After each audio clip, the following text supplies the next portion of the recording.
তাহলে কবরে যার জন্য বাঁচবেন তিনি আমাদের মতো এটা বলতে লজ্জা লাগে না? কোরআনে থাকতে পারে, আমি মানলাম, কিন্তু আল্লাহ তাআলা বলছে মা ইউহা ইলাইহি, হে রাসূল আপনি ওদের মতো মানুষ, ওদেরকে বলেন আমি তোমাদের মতো মানুষ, কিন্তু ওদের এটাও বলেন আমার কাছে জিবরাইল আসে, তোমাদের কাছে জিবরাইল আসে না। তো জিবরাইল যার কাছে আসে তিনি আর যার কাছে আসে না এক হয় না? মসজিদের ইমাম আর সাধারণ মুসল্লি কোরআনের জ্ঞানের দিক থেকে এক না? তাহলে আপনারাই বলতেছেন ইমাম সাহেবের জ্ঞানের কাছে আমি কোরআনের জ্ঞানে কিছুই না। তাহলে সাধারণ একজন ইমামের জ্ঞানের সাথে মুসল্লির জ্ঞানের যদি ডিভাইডেড থাকে, তাহলে ইমামের ইমাম জনাবে মুহাম্মদ রাসূলুল্লাহ তাকে কিভাবে আমাদের কাতারে নিয়ে আসেন? যুক্তিতে আসেন, কোরআন হাদিস বাদ দেন, কোরআন হাদিস বাদ, যুক্তি তর্কে হবে বোঝাও না। একজন এমপি তার সামনে গিয়ে সাফসার করছেন, আপনি এমপিকে বলছেন আপনি জনগণের প্রতিনিধি, আমরা সাধারণ মানুষ, আমাদের একটা কাজ করে দেন, আমাদের চাকরি দেন। তাহলে আপনি একজন সাধারণ এমপি যে বেনামাজি, নামাজ পড়ে না, তাকে আপনি নেতা মানতেছেন? তাকে আপনারা তার মধ্যে অনেক ডিভাইডেড, একজন বিসিএস ক্যাডার আর একজন দাখিল পাস এসএসসি পাস ব্যক্তি সমান? আপনারাই তো বলেন উনি বিসিএস ক্যাডার, অনেক দামি, সবার সামনে সহজে কথা বলে না, উনি কিন্তু একজন জ্ঞানী মানুষ, ওনার সামনে গিয়ে বেয়াদবি করে না। একজন বিসিএস ক্যাডার তাকে আপনি অসাধারণ বলছেন, আর যে বিসিএস ক্যাডার হয়েছে আমার নবীর কারণে, যে নবী না আসলে বিসিএস ক্যাডার হতো না, যে নবী না আসলে মসজিদ মাদ্রাসা ঈমান নসিব হতো না। সূর্য কি কাজে লাগে এটা নবী বুঝাইছে, চন্দ্রের কাজ কি নবী বুঝাইছে, বাবার কাজ কি, মায়ের কাজ কি, সন্তানের কাজ কি, ব্যবসা কিভাবে করবা, চাকরি কিভাবে করবা, জান্নাতে কিভাবে যাবা, সব জিনিস শিখিয়েছেন। তাকে আমাদের মতো বলবো কোন থিওরিতে? থিওরি দিয়ে আমাকে বোঝাতে হবে, দলিল পরে বাংলা বাংলি বুঝাইতে হবে, কোন কাতারে আপনি নবীকে আমাদের মতো বলবেন? নবীর ঘাম আতর বানানোর জন্য সাহাবীরা বোতল নিয়ে সিরিয়াল করত, আর আমাদের ঘাম একবার হলে হুজুর ঘাম ঘেমে গেছে এখন আর পাশে আসে, আর যতই ওয়াজ করি হুজুর তোমার কাছে গন্ধ বেরিয়ে গেলাম। তাহলে আমি আর রাসূল সাল্লাল্লাহু আলাইহি ওয়াসাল্লাম এক? সাহাবীরা আতর বানায় ওই নবীজির ঘাম, রহমত আলাম নূরে মুজাসসাম, রহমত আলাম নূরে মুজাসসাম, সাহাবীরা আতর বানায় ওই নবীজির ঘাম, সাহাবীরা আতর বানায় ওই নবীজির ঘাম। তোমরা শোনো জানো মানো কেমন আমার নবীজি, তোমরা শোনো জানো মানো কেমন আমার নবীজি, যাহার জন্য পাগল হলো তারকারাজি, যাহার পাগল চন্দ্র সূর্য তারকারাজি। তোমরা আরো শুনবানি সুন্দর কাহিনী, জান্নাতের রুমে রুমে দেখা নবীর নাম, জান্নাতের রুমে রুমে দেখা নবীর নাম। আদম যখন জান্নাতে ঢুকিতে যাইবে, জান্নাতের উপরে নবীর নাম লেখা দেখিলেন, আল্লাহর কাছে প্রশ্ন করলেন ওগো আল্লাহ তোমার পাশে এই সুন্দর নাম ঠিকার? আল্লাহ তাআলা বললেন উনি আমার বন্ধু নবী মুস্তাফা। জান্নাতের উস্তনে হান্নানা একটা খেজুর গাছ, প্রথম যুগে এই খেজুর গাছে হেরান দিয়ে রাসূল সাল্লাল্লাহু আলাইহি ওয়াসাল্লাম খুতবা দিতেন, বুখারী শরীফের হাদিস। যখন খেজুর গাছকে বাদ দেওয়া হলো মেম্বার থেকে, খেজুর গাছের গা দিয়ে বছরে পানি ঝরতেছে, উস্তনে হান্নানা একটি খেজুর গাছের নাম, যাকে ধরে খুতবা দিতেন রাসূল আকরাম। উস্তনে হান্নানা একটি খেজুর গাছের নাম, যাকে ধরে খুতবা দিতেন রাসূল আকরাম। গাছটি নবীর বিরহে কাঁদিতে রহে, নবীর গাছটি নবীর বিরহে কাঁদিতে রহে। তারপর কি হতভাগ্য বইতে পারলাম, হতভাগ্য হইল যত সাহাবায়ে কেরাম, হতভাগ্য হইল যত সাহাবায়ে গাছের কাছে প্রশ্ন করছে, তোমাকে সরানো হয়েছে, তুমি কান্না বন্ধ করো, তোমার দাবি কি? গাছ বলেছে, হে রাসূল, জবান খুলে গিয়েছে, দুনিয়ায় যেমন আপনি আমাকে ব্যবহার করেছেন, জান্নাতের মধ্যে আপনার পাশে যদি আমাকে রাখেন আমি কান্না বন্ধ করব। যখন এই স্বীকৃতি দিয়েছে তখন গাছের কান্না বন্ধ হয়েছে। রাসূল সাল্লাল্লাহু আলাইহি ওয়াসাল্লাম মক্কা শরীফে মদিনায় তখন বাড়ি ঘর ছিল না, বাথরুমের হাজাত হয়েছে, যেখানে বাথরুম করতে বসছে গাছ অটোমেটিক এসে রাসূল সাল্লাল্লাহু আলাইহি ওয়াসাল্লাম গিয়েছে। কোথায়? গাছ সেখান থেকে শিকড় সহ এসে রাসূলকে পর্দা করেছে। গাছ রাসূলকে চিনেছে। রাসূল সাল্লাল্লাহু আলাইহি ওয়াসাল্লাম যখন ওই বললাম আব্দুল্লাহর কপালে চুমা দেওয়ার পরে যখন ঢুকলো, চারজন নবী এসে বলেছে, আহলান সাহলান মারহাবা মারহাবা, আল্লাহ তাআলা আমাকে জান্নাত থেকে পাঠিয়েছে, আপনার ভিতরে নবী মুহাম্মদ রাসূলুল্লাহ প্রবেশ করেছে।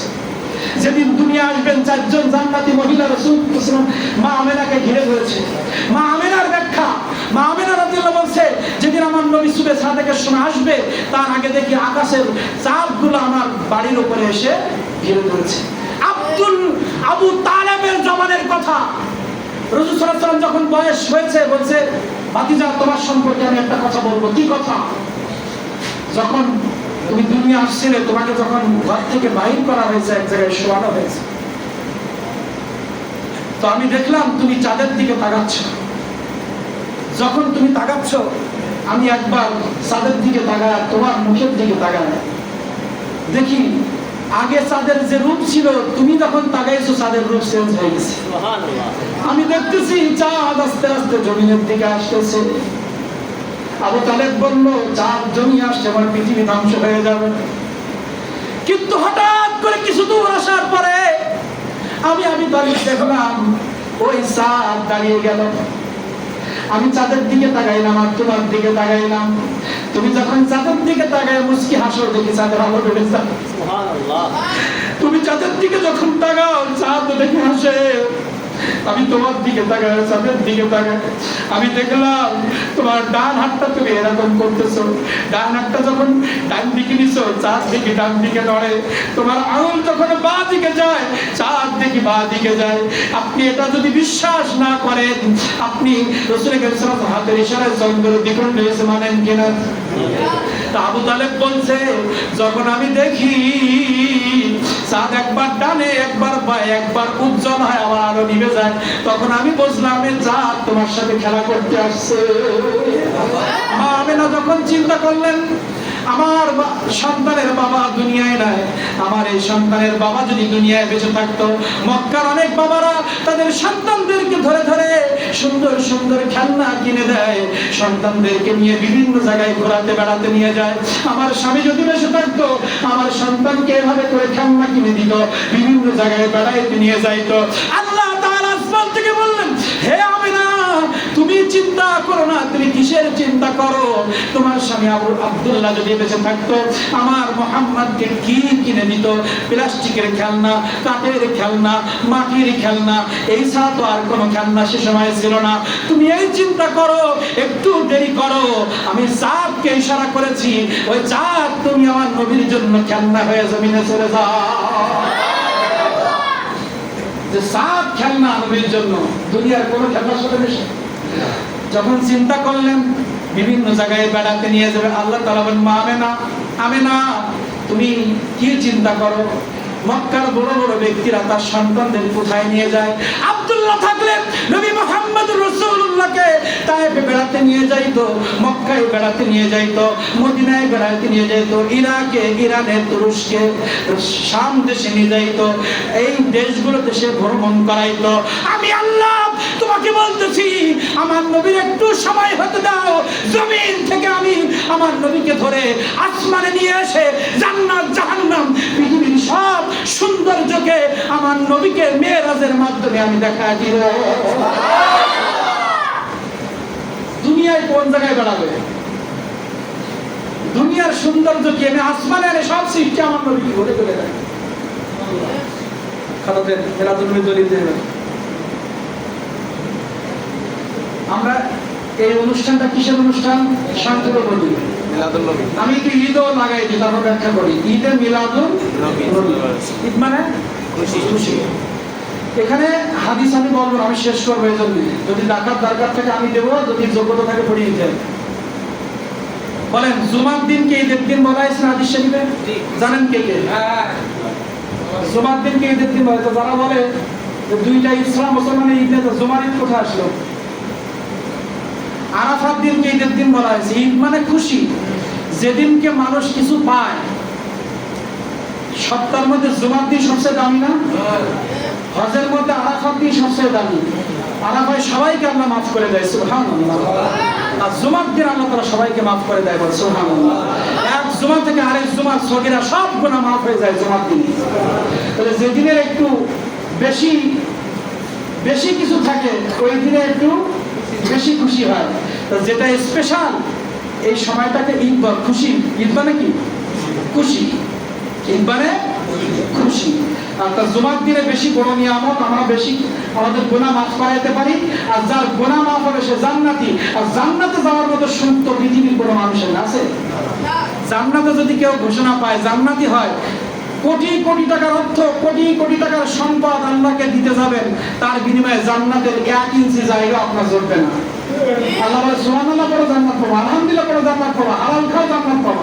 হারাম খেয়ে আমার সাথে বেয়াদবি করে, আমার রাসূলের সাথে বেয়াদবি করে কোটি কোটি টাকা দান সদকা করে জান্নাতে টাইস পাওয়া যাবে না। রিকশা চালাও, ভ্যান চালাও, হালাল খাও, সুবহানাল্লাহ বলো, আলহামদুলিল্লাহ বলো, আযান দিলে মসজিদে যাও, জান্নাত তোমাদের রেডি। পৃথিবী পরিমাণ জান্নাত রেডি, বিনা টাকায় পৃথিবী পরিমাণ জান্নাত। আর কোটি কোটি টাকা কামাই করে একটা টাইস পাওয়া যাবে না। পাওয়া যাবে না, টাইস পাওয়া যাবে না। তো নবী করিম সাল্লাল্লাহু আলাইহি ওয়াসাল্লাম সম্পর্কে একটু কথা বলি। তাহলে এই যে আমরা জুমার দিন ঈদ বললাম, আরাফার দিন ঈদ বললাম, ঈদ তো ওইটা তো প্রথম দিকে যখন কাফের বেঈমানরা বিভিন্ন উৎসব পালন করত। কি পালন করত? বিভিন্ন শনিবার, এই রবিবার, এই সব দিনে তারা কি করত? মূর্তি পূজা করত। আল্লাহ তাআলা বলে রাসূল সবাই যখন খুশির দিন পালন করে, আমিও মুসলমানদের জন্য একটু খুশি পালন করব। কি জানে, 1 মাস রোজা দিলাম, যদি কেউ রোজা রাখতে পারে আমি খুশি হয়ে তাদের জান্নাত দেব। জান্নাতি সার্টিফিকেটের জন্য, সার্টিফিকেট নেওয়ার জন্য যাওয়া লাগে না আমাদের দেশে? কি ফলাফল, ভোটের ফলাফলের জন্য চেয়ারম্যানকে সিরিয়া করে না পরিষদ ইয়েতে ডিসি অফিসে সংবাদসংহিত তাকবীর দিতে দিতে স্লোগান দিতে দিতে বাড়ি আসে। একটা জিনিস নিতে গেলে কি লাগে? জায়গা লাগে না? সময় নির্ধারণ লাগে, জায়গা লাগে। কোন বিষয়ে কথা বলছিলাম? মিলাদুন নবী। কোন পয়েন্টে কথা বলছিলাম? হ্যাঁ, রোজা। গুড। রোজা দিলাম, রোজাদার আমাকে বিশ্বাস করে, আমাকে ভালোবেসে সারাদিন না খেয়ে থাকছে, তাদের একটা সার্টিফিকেট দিতে হবে না? তো সার্টিফিকেটের একটা ময়দান লাগবে, সেই ময়দান আছে ঈদুল ফিতরের ময়দান। সুন্দর পরিবেশে, সুন্দর জামা কাপড়, সুগন্ধি মেখে এসে তার সার্টিফিকেট। তো ওরা মূর্তি পূজা করে বিশিষ্ট দিনে, আর আমি বিশিষ্ট দিনে ঈদের দিন করলাম। ঈদুল আযহা, ইব্রাহিম আলাইহিস সালাম কুরবানিকে পছন্দ করে ফেললেন। আমি এই সুন্নাতটা কিয়ামত পর্যন্ত জারি রাখতে চাই। রাসূল আপনি কি রাজি? হ্যাঁ রাজি। ঠিক আছে, ওই যেদিন ইসমাঈলকে শোয়াইতে গেছিল ওই দিন আপনারা গরু খাওয়ান। আর গরু যখন জবাই করে সবাই খাওয়াবে, এই দিনটা ভালো দিন। তো তার আগে 2টা নামাজ পড়তে হবে, 6 তাকবীর দিয়ে একটা ঈদ। এটা হচ্ছে প্রথম যুগের কি? প্রথম যুগের 2টা ঈদের দিন ঘোষণা হয়েছে প্রথম যুগে। পরে আস্তে আস্তে এই যে জুমার দিনের ঈদ, আরাফা, এগুলো পর্যায়ক্রমে পরে আসছে। আপনি পরে হাদিসগুলো জানেন না, আপনি 2টা ঈদ নিয়ে পড়ে আসেন। এবার বাদ দেন, 2 ঈদ ছাড়াও অনেক ঈদ আছে, এবার হাদিস এটাও বাদ দেন। এখন আল্লাহ তাআলা কোরআন মাজিদের একটা আয়াত আপনাদেরকে শোনায়। তবে হাদিস পরে বলছে, সাহাবীরা কিভাবে ঈদ পালন করছে সেই হাদিস দিয়ে আপনাদের পড়া শোনাচ্ছি। একটা উদ্দেশ্য আর একটা পদ্ধতি, দুটো মুখস্থ করেন। উদ্দেশ্য, পদ্ধতি। রাসূল কারীম আপনি বেদাত বলবেন, এবার আমি একটু বাংলা আওয়াজ করি। রাসূল সাল্লাল্লাহু আলাইহি ওয়াসাল্লাম এরকম টাইসের মসজিদে নামাজ পড়েছেন? না। আপনি টাইস দিয়েছেন কেন? এটা পদ্ধতি। উদ্দেশ্য ভালো, নামাজ আদায় করবো। রাসূল সাল্লাল্লাহু আলাইহি ওয়াসাল্লামের উদ্দেশ্যের জন্য নামাজ আদায় করবো, যেভাবে আলাদা জানা লাগবে। আমরা টাইস করি, এসি লাগাই, ফ্যান দেই, আর যাই করি, উদ্দেশ্য ভালো, এজন্য এটা জায়েজ। উদ্দেশ্য আল্লাহকে খুশি করা, এজন্য টাইস বেদাত হলেও জায়েজ হয়েছে। সব বেদাত হারাম নয়। বেদাত মানে নতুন আবিষ্কার, যেটা রাসূল কারীম সাল্লাল্লাহু আলাইহি ওয়াসাল্লামের জামানায় ছিল না। ওল কবি, পালন কবি আর ওই ঢেড়স সব বেদাত হারাম হয়ে যাবে যদি আপনি মিলাদুন নবী হারাম করতে যান।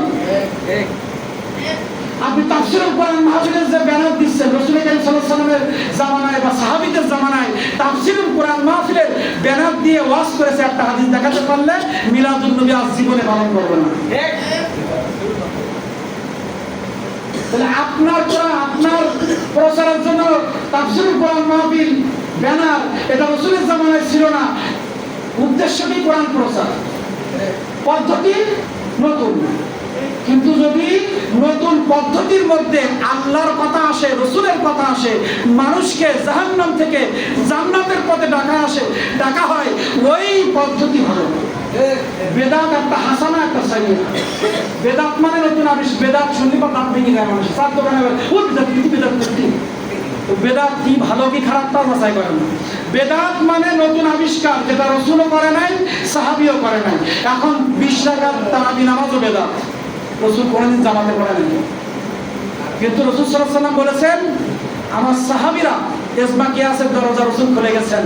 আমার ইন্তেকালের পরে ইসলামের স্বার্থে আমার সাহাবায়ে কেরাম এবং হক্কানি উলামা আলেমরা ইসলামের স্বার্থে, ইসলাম প্রচারের স্বার্থে নতুন কিছু যদি আবিষ্কার করে, যার মাধ্যমে ইসলামের প্রচার হবে, ইসলামের প্রসার হবে, ওই বেদাতের জন্য রাসূল সাল্লাল্লাহু আলাইহি ওয়াসাল্লাম আকবরগিরিম দোয়া করে গেছেন। ইসলামের প্রচারের সাথে নতুন আবিষ্কার যে করবে সে আমার সাথে জান্নাতে থাকবে, আর ইসলাম ধ্বংসের জন্য যে নতুন আবিষ্কার করবে সে জাহান্নামী হবে। যে নতুন আবিষ্কারে মানুষ আল্লাহকে চিনতে শেখে, রাসূলকে চিনতে শেখে, এই বেদাত হাসানা। আর যে বেদাত রাসূলের জামানায় ছিল না, নতুন আবিষ্কার করেছেন, যার মাধ্যমে মানুষ গুনাহ করতেছে, ওই বেদাত সাইয়্যা মানে খারাপ। নতুন আবিষ্কারের মধ্যে বেদাতের জন্য আর বেদাতের মধ্যে আমলের মানে ইবাদতের আমি বলছি শোনেন, ওই মধ্যে আর ইবাদতের জন্য বলছি আমার উদ্দেশ্য। আপনি বাংলা বললে হবে না, আমি একটা আরো ঊর্ধ্বের শব্দ বলছি, আপনি বুঝতে পারেন। আপনি ইবাদতের জন্য বলেছেন, ওই শব্দটা আমি বলেছি উদ্দেশ্য। আর ইবাদতের মধ্যে বলেছেন, আমি বলেছি কি পদ্ধতি। ইবাদতের যেমন সেজদার মধ্যে, সেজদা দুইবার দিতে এখানে একবার দিলে হবে না, ইবাদতের মধ্যে কোনো ভেজাল হবে না। কিন্তু ইবাদতের জন্য আপনি সৌন্দর্য বাড়াইতে পারবেন, এটা হারাম হবে না। এখন বলেন, রাসূল সাল্লাল্লাহু আলাইহি ওয়াসাল্লামের জামানায় মিলাদুন নবী হয়েছে কিরকম? রাসূল কারীম সাল্লাল্লাহু আলাইহি ওয়াসাল্লাম একজন সাহাবী আবি দারদা, কি আন আবি, হাদিসটা আমি পড়েছি, বাংলা অর্থ করেছি। আন আবি দারদা, আবি দারদা রাদিয়াল্লাহু বলছে, আন্নাহু নিশ্চয় মাররা মা'আন নবী, নবী করিম সাল্লাল্লাহু আলাইহি ওয়াসাল্লামের সাথে আমি একদিন পথ দিয়ে হাঁটতেছিলাম। বাইতে আবিল আনসারী, আবিল আনসারী একজন সাহাবীর বাড়ির পাশ দিয়ে আমি আর রাসূল হেঁটে যাচ্ছি। ওয়াকানা ইউআল্লিমু ওয়াকাঈ উলাদাতিহি, আমরা দেখতে পেলাম রাসূল কারীম সাল্লাল্লাহু আলাইহি ওয়াসাল্লামের সাহাবী তার বাড়ির ঘরের মধ্যে তার পরিবার পরিজনদেরকে নিয়ে রাসূল কারীম সাল্লাল্লাহু আলাইহি ওয়াসাল্লামের শান ও মানের বর্ণনা করছে। মানে মিলাদ মানে কি? রাসূল কারীম সাল্লাল্লাহু আলাইহি ওয়াসাল্লামের আগমন। মিলাদ মানে রাসূল কারীম সাল্লাল্লাহু আলাইহি ওয়াসাল্লামের আগমন বৃত্তান্ত আলোচনা করা, কিভাবে আসলেন, কোথা থেকে আসলেন, কোথায় ছিলেন, এই সম্মান আলোচনা করা হচ্ছে মিলাদ। তাই এই মিলাদের আলোচনা ওই আনসারী তার ঘরে করছে। তখন লি আবনাইহি ওয়া আশিরাতিহি, তার সন্তান, স্ত্রী এবং প্রতিবেশীদেরকে নিয়ে ওই রাসূল কারীম সাল্লাল্লাহু আলাইহি ওয়াসাল্লামের জীবন বৃত্তান্ত আলোচনা করছে। ওয়া ইয়াকুলু হাযাল ইয়াউম, তখন রাসূল কারীম সাল্লাল্লাহু আলাইহি ওয়াসাল্লাম ওখানে উপস্থিত হয়ে কি বললেন সেটা শুনেন। হাযাল ইয়াউমা ফাকালা আলাইহিস সালাতু ওয়াস সালাম, বলছেন তোমরা এই কি কাজ করছো? বলছে এই দিন রাসূল কারীম সাল্লাল্লাহু আলাইহি ওয়াসাল্লাম দুনিয়া আসছিলেন, আমরা রাসূলের বৃত্তান্ত আলোচনা করছি। তখন রাসূল সাল্লাল্লাহু আলাইহি ওয়াসাল্লাম বলছে, ইন্নাল্লাহা ফাতাহা লাকা আবওয়াবার রাহমা, আল্লাহ, রাসূল সাল্লাল্লাহু আলাইহি ওয়াসাল্লাম বলছেন তোমরা যে কাজ করছো আমি দেখতে পাচ্ছি, আল্লাহ তাআলা রহমতের সব দরজা করে দিয়েছে, ফেরেশতারা তোমাদের উপর রহমত বর্ষণ করছে। ওয়াকুল্লুহুম ইস্তাগফিরুনা লাকা ওয়ামা ফাআলা ফি'লাকা নাজা, এই ব্যক্তি যারা এখানে মিলাদুন নবী করছে তাদের জন্য নাজাতের দরজা করে দেওয়া হয়েছে। তখন কি ছিল? ঘরে ঘরে হতো। উদ্দেশ্য কি? রাসূলের আলোচনা। এখন আমরা লাইটিং করে মসজিদে অনেক বিরানি করে, আমাদের উদ্দেশ্য কি? রাসূলের জীবনে আলোচনা করা। কারণ রাফা'না লাকা যিকরাক। আল্লাহ তাআলা বলেছে রাসূলের মর্যাদা আকাশচুম্বী করেছি। আমার রাসূলের মর্যাদা তুমি সারা জীবন নবী নবী করলে এক ইঞ্চি রাসূলের মর্যাদা বাড়াইতে পারবা না। আমি যা বাড়ায় দিছি, আমি সাল্লুনা আলান নবী, আমি সবসময় রাসূলের ইজ্জত কামনা করছি। তোমরা বাড়ালে তোমাদের লাভ হবে, তোমরা নবী নবী করলে তোমাদের মর্যাদা বাড়বে, তোমাদের কারণে নবীর এক ইঞ্চি মর্যাদা বাড়বে না। তোমরা যদি নবীর মিলাদ পালন করো, তোমরা যদি রাসূলের নাম স্মরণ করো, তোমাদের মর্যাদা বাড়বে। কাদের? আমাদের উদ্দেশ্য কি? রাসূলের সম্মান পদ্ধতি ভিন্ন হতে পারে, সব পদ্ধতি রাসূলের জামানায় ছিল না। এখন মাছ উৎপাদনের পদ্ধতি, ওই যে লাইলটিকা, এটা রাসূলের জামানায় ছিল, কিন্তু উদ্দেশ্য কি? মানুষকে খাওয়াবো, পদ্ধতি ভিন্ন। রাসূল সাল্লাল্লাহু আলাইহি ওয়াসাল্লামের এই মিলাদুন নবীর দিনে রাসূল রোজা রেখেছেন, এটা একটা পালন। আমরা অনেকে রোজা রাখি রাখি না। তাই সাহাবীরা রাসূল সাল্লাল্লাহু আলাইহি ওয়াসাল্লামের জীবনে আলোচনা করেছে, ওটার পদ্ধতি একরকম ছিল, উদ্দেশ্য ছিল খুশি। আমাদের উদ্দেশ্য ভালো, পদ্ধতি ভিন্ন। এই পদ্ধতি হারাম নাই, এ নিয়ে অনেক আলোচনা আছে, সময় সুযোগ করে শুনবেন। আমার ইউটিউব চ্যানেলেও এ নিয়ে আলোচনা আছে এবং বিভিন্ন জায়গায় আলোচনা করতেছি দলিল ভিত্তিক। সময় সুযোগ হলে আবার শোনা যাবে। তো আখিরি দাওয়ানা আলহামদুলিল্লাহি রাব্বিল আলামিন। আসসালামু আলাইকুম ওয়া রাহমাতুল্লাহি ওয়া বারাকাতুহু।